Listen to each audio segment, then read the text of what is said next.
নমস্কাৰ বন্ধুসকল, এইটো চাওক। এনেকুৱা অৱস্থা অসমৰ কোনখিনিত আছে জানে নেকি আপোনাসকলে বাৰু? নাজানিলে এটা লাইক দি কমেণ্ট কৰিব। শুনিব, মই কৈ দি আছোঁ। এইটো অসমত, কিন্তু চৰত। নাওখনত চালে গম পাব। নাৱত যিবোৰ মাছৰ বেপাৰী আছে, চাওক। এইটো বাগনামাৰী চৰত লৈ যাই আছে। বাগনামাৰী আৰক্ষী থানা বুলি ক'লে সকলোৱে গম পাব। আশা কৰোঁ সকলোৱে গম পাইছে। তাত লৈ যাই আছে। ইয়াত যিবোৰ মাছৰ বেপাৰী আছে সেইবোৰৰ বহু কষ্ট হয় লৈ যাওঁতে। নাৱত ল'ব লাগে, আকৌ নাৱৰ পৰা নমাই বালা দি লৈ যাব লাগে। এইটোৱে সিহঁতৰ জীৱন। নৌকাৰ পৰিস্থিতি চাব।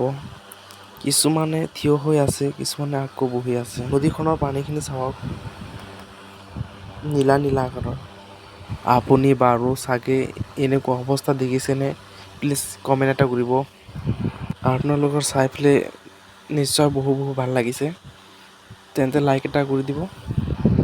আকৌ ইয়াত এটা কেনেকুৱা সৰু কাহিনী হৈ গ'ল চাওক। মাছৰ বেপাৰীৰ পৰা গাঁতুৰীয়া মাছ ল'ব বুলি ক'লে, কিন্তু মাছৰ বেপাৰীয়ে ক'লে, মই আপোনাৰ ওচৰত বিক্ৰী নকৰোঁ। ক'লে, কিন্তু কিয়? আগতে আপোনাৰ ওচৰত মই 400 টকা পাওঁ, দিয়া নাই আপুনি। গতিকে আপোনাৰ ওচৰত মই মাছ বিক্ৰী নকৰোঁ। ঠিক আছে, আপুনি ৰাখি দিয়ক।